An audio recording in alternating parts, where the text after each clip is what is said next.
नमस्कार, मी सचिन शिंदे. महाराष्ट्र लाईव्ह मध्ये तुम्हा सर्वांचं मनपूर्वक स्वागत. खरं तर गेल्या अनेक दिवसापासून मावळ तालुक्यातील सर्वात श्रीमंत आणि सगळ्यात मोठी ग्रामपंचायत, जिला साधारणतः 40 ते 45 गावांची बाजारपेठ म्हणून संबोधलं जातं, पण या ग्रामपंचायतीवरती विविध नागरिक मोठ्या प्रमाणात आता आरोप करत लागलेत. प्रामुख्याने आरोप असतील ते घरातील करवाढीचा, गटारांसारख्या समस्या, पाण्यासारखी समस्या.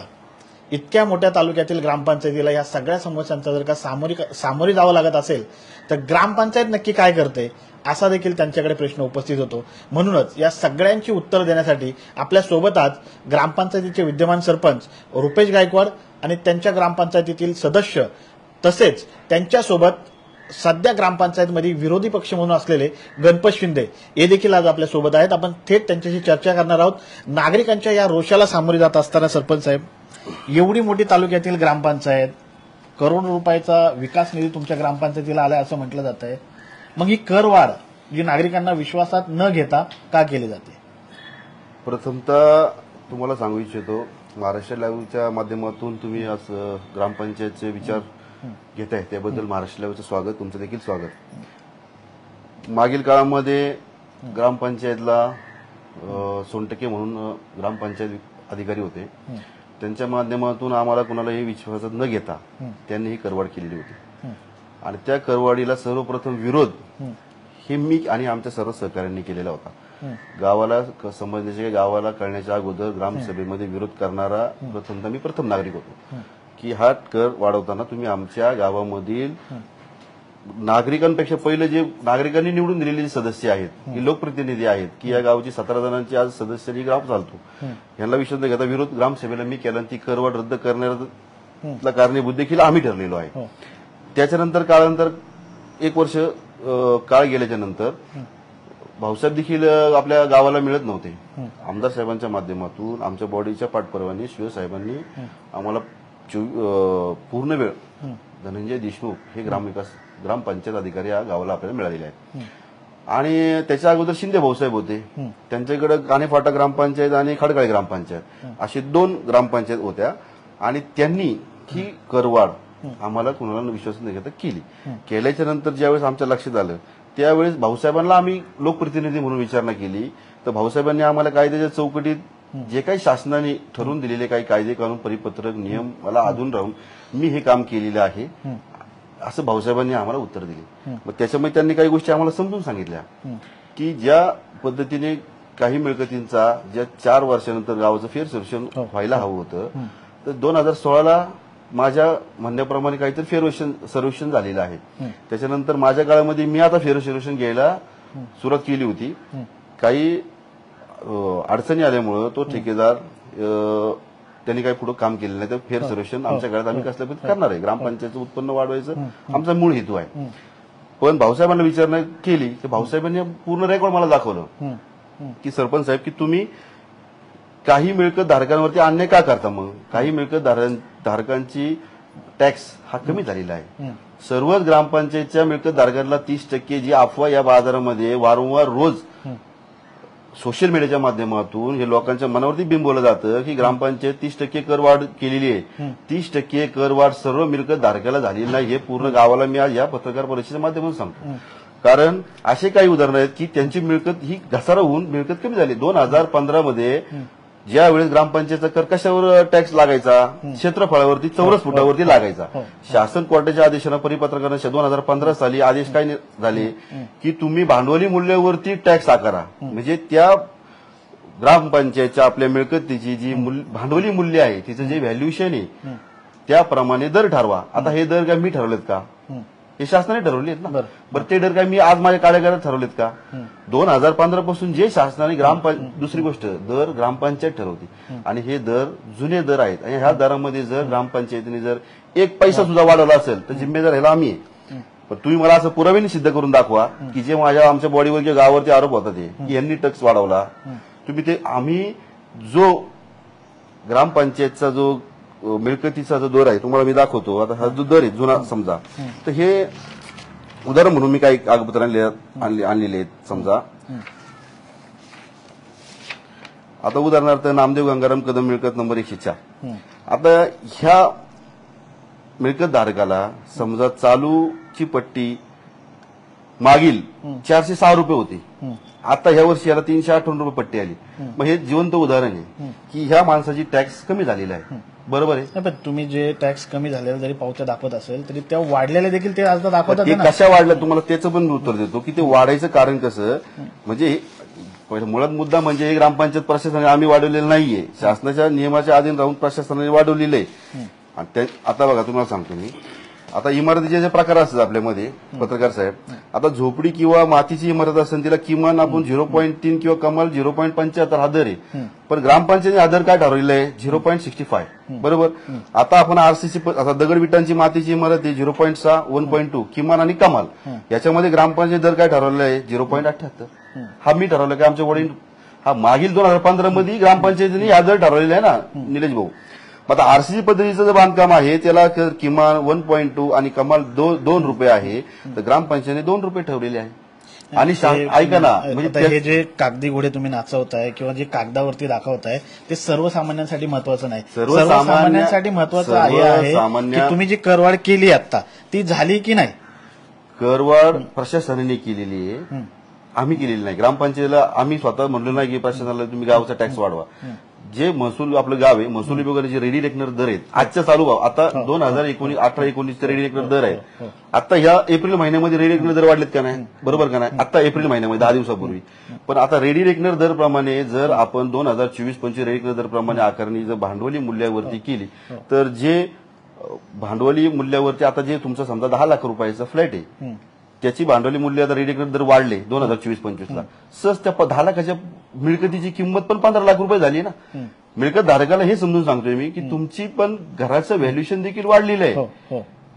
नाही, पण त्यांचं म्हणणं तेच आहे जरी घराचं व्हॅल्युएशन वाढलं असेल किंवा आता काही वाढ झाली असेल तर ती वाढ कायद्याच्या स्वरूपात झालेली आहे. तुम्ही आता म्हणताय की भाऊसाहेबांनी केलंय किंवा अधिकाऱ्यांकडून ही वाढ झालेली आहे, पण वाढ करताना शासनाचे काही नियम असतात, आदेश असतो, त्याच्यावर कमिटी बसते किंवा तुमची ग्रामसभा असते. या सगळ्या प्रक्रियेतून पुढे जाऊन ही करवाढ झाली आहे का. आपण काय केलेलं आहे, विरोध पहिला ग्रामपंचायतीने केला, त्याच्यानंतर भाऊसाहेबांनी ही करवाढ केली. आम्हाला न विचारता केली हे मी सगळं प्रशासनाला सांगतोय. पण आज प्रशासन काय बोलतंय की माझ्या आता ग्रामपंचायत अधिकारी हा पंचायत समितीचा ग्रामविकास मेन पाय आहे. मग त्या पंचायत समिती अधिकाऱ्यांनी जर त्या कायद्याच्या आधी राहून केली, आम्ही त्याला विरोध केला होता पहिला.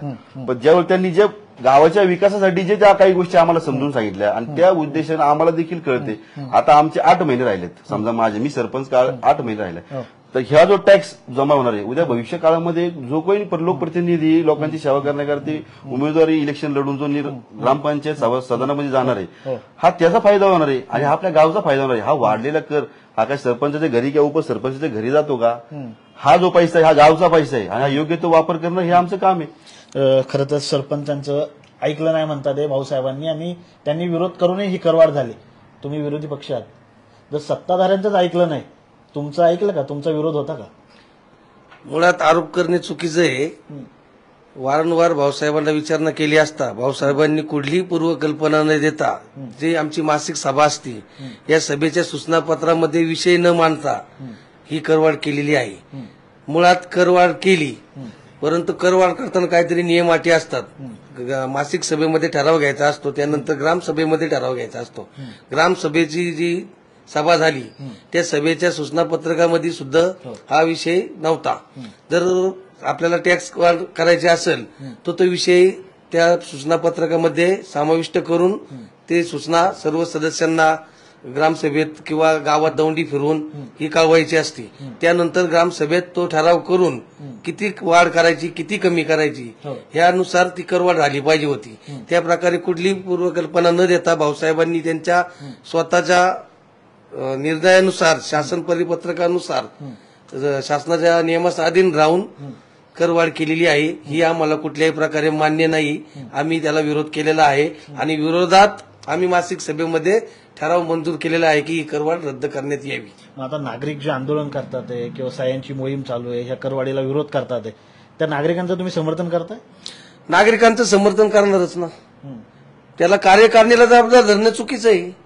कार्यकारिणी कुठल्याही पक्षाचे असू दे, विरोधी पक्षात आहे ते सत्ताधारी पक्षात आहे, जर कार्यकारिणीवरती जर आरोप होत असेल तर आज मला तुमच्या समोर येणं हे भाग्य पडलेलं आहे. नाही, पण ते सरपंच म्हणतात आम्ही वाढ केलेली नाहीये, नागरिक म्हणतात की वाढ तर झाली, मग आता याला स्थगिती येऊ शकते, स्थगितीची मागणी आहे तुमची? आता स्थगितीची तर मागणी आहे, याच्यानुसार कायदेशीर मार्ग अवलंबावा लागणार आहे, त्यानुसार आम्ही कायदेशीर मार्गाची चाचपणी चालू आहे आमच्याकडनं. आपल्यासोबत ज्येष्ठ सदस्य आहेत, काय सांगसाल? करवाढीच्या मुद्द्यावरती कामशेत ग्रामपंचायतीमध्ये वादविवाद सुरू आहेत.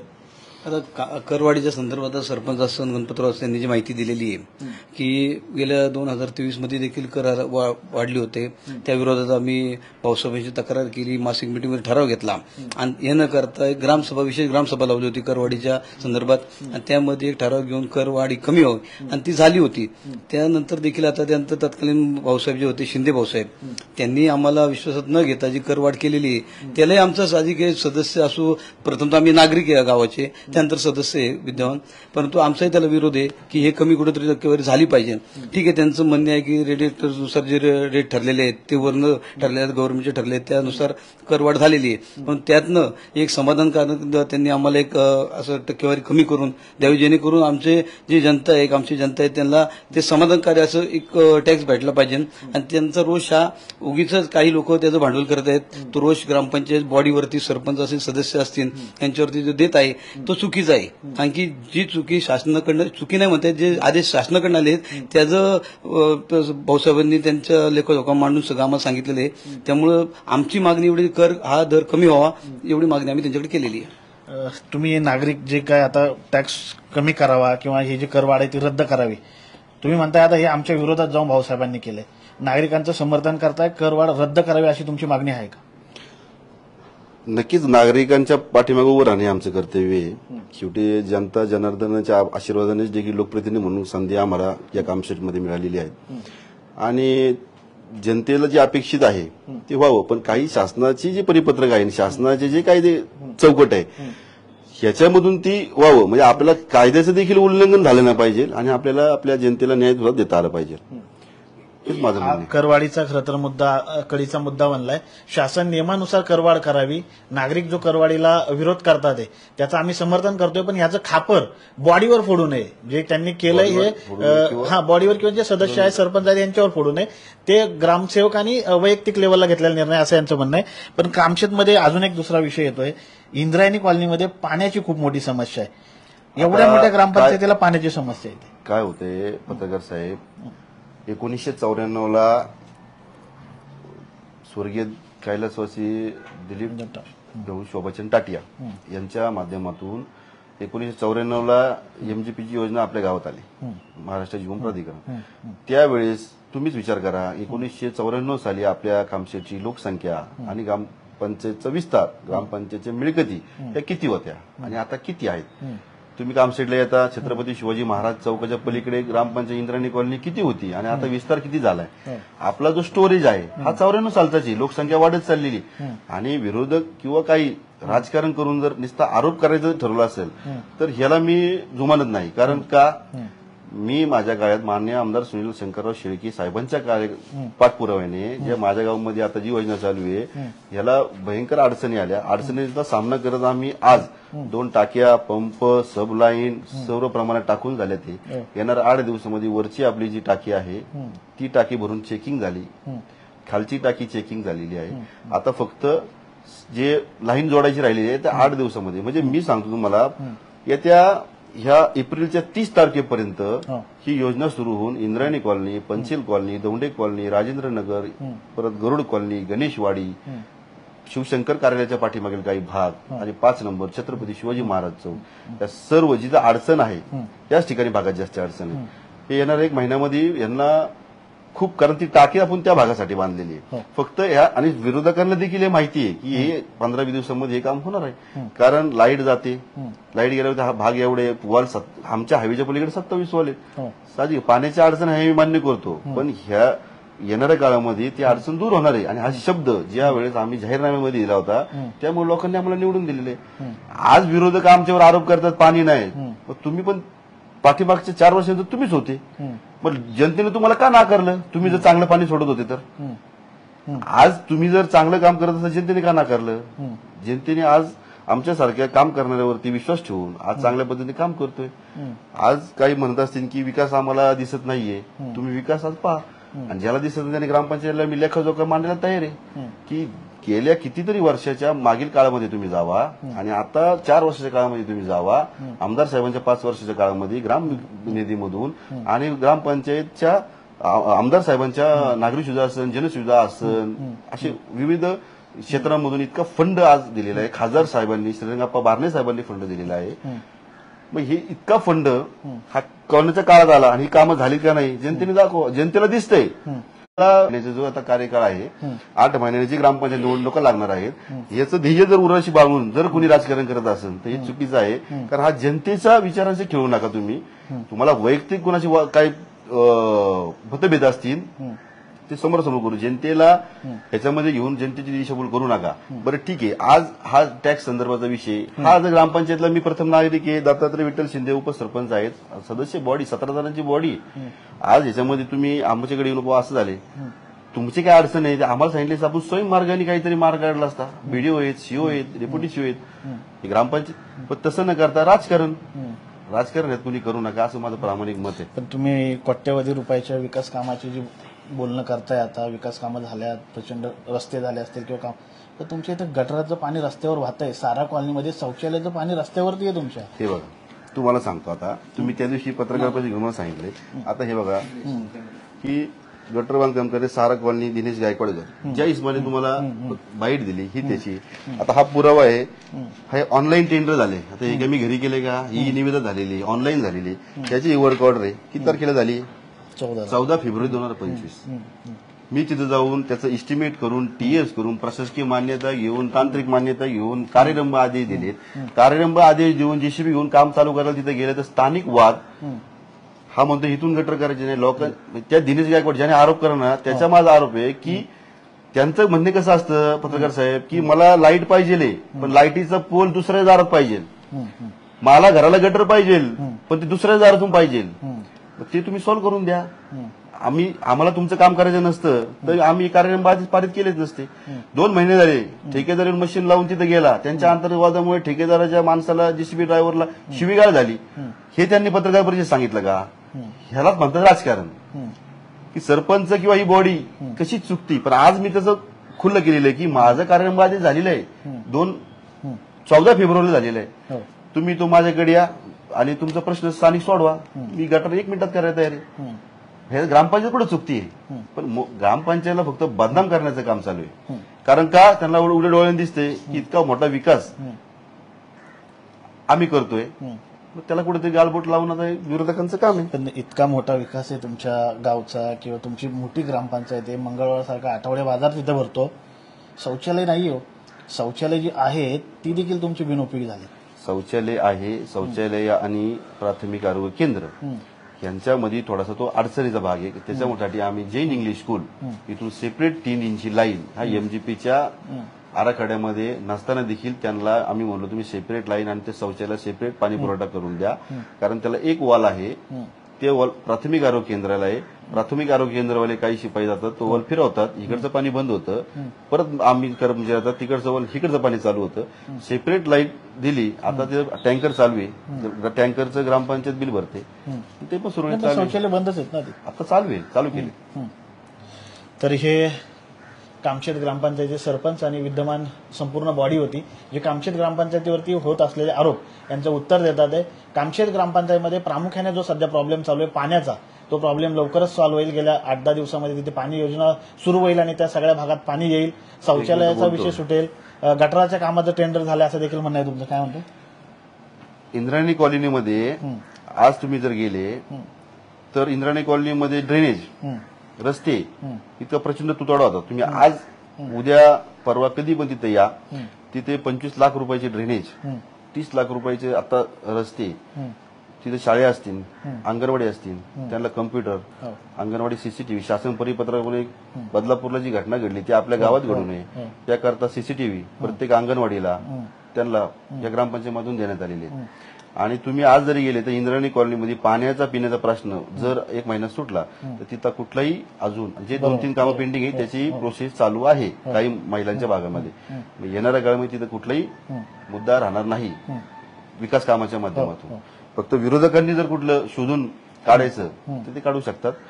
आम्ही चांगल्या पद्धतीने काम करतोय. उलट आम्हाला असं वाटतं की या आपल्या जीवनामध्ये की या कामशेत सारख्या शहरामध्ये आम्हाला या सर्व महिला भगिनी आहेत, महिला भगिनी पण या सदस्य चांगल्या पद्धतीने काम करतात की या महिला भगिनी की आमचं सौभाग्य आहे की या गावामध्ये आम्ही 5 वर्ष या जनतेची सेवा करण्याचं भाग्य आम्हाला लाभलं. एवढंच फक्त बोलतो. आणि इथून देखील आम्ही पदावर असू किंवा पदावर नसू या गावाच्या लोकांची जी समस्या ही कायम त्यांना कटिबद्ध राहणार असे मी तुम्हाला या सर्व बॉडीची ग्वाही देतो.